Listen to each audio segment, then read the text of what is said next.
Do you have a cell phone on you? I do, yeah, I do. My mom said, how did it go? I think one of the biggest divides in this country has to do with where people get information from. What types of news sources do you consume on your phone? I've been very into Reddit lately. The Wall Street Journal print edition. Twitter and Reddit.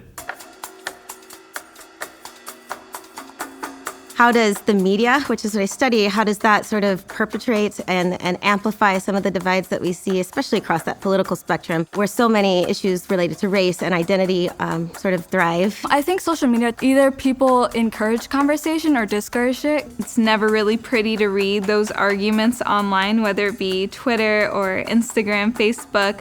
I do think it contributes to just polarization in general. Have you ever seen anything online that turned out to not be true? Oh yeah, the COVID vaccine. There was a lot of misinformation going around about that. Can you get microchipped by Bill Gates in the vaccine or some crazy thing? We need to do a little bit better about filtering what we read and what we don't. There's lots of different dimensions to misinformation and disinformation and fake news.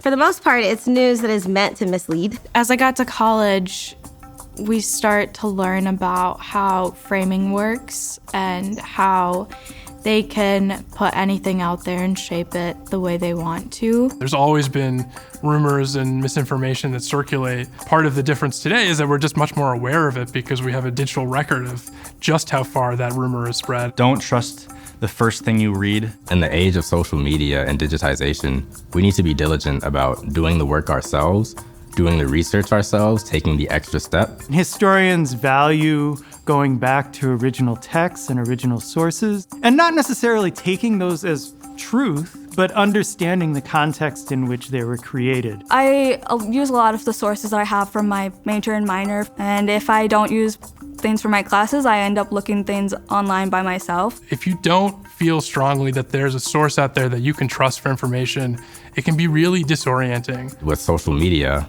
I'd like to have security in what I'm seeing. So if that means I need to go out and do the research and know for myself to be sure, that's okay. People don't have my standards. That's also okay. It's important to take every news article with a grain of sand because it's very easy to skew things. I'm more concerned actually when it comes to the students with what comes along with the kind of generalized skepticism about everything they see.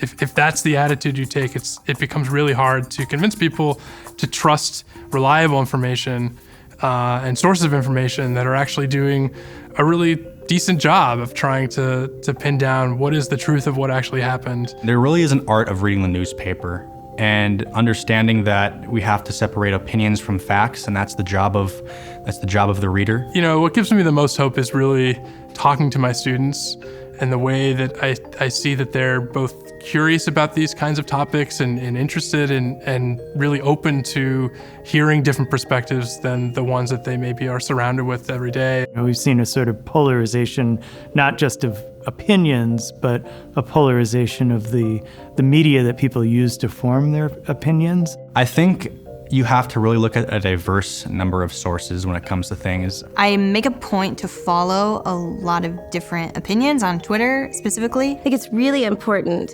to turn the channel every once in a while. No one news segment can get everything. So the more that you're able to access those news sources and news outlets, the more you're able to be informed about a particular story in a way that other people are not. We can only interact with so many different types of people and only know about so many things happening in the world. We rely on others to do that kind of verifying and confirming of information. I think we are in a space right now where people don't know what is true and they don't know what is fake, and everything becomes debatable. Everything becomes a source of debate. Every fact becomes a potential opinion and no resolution.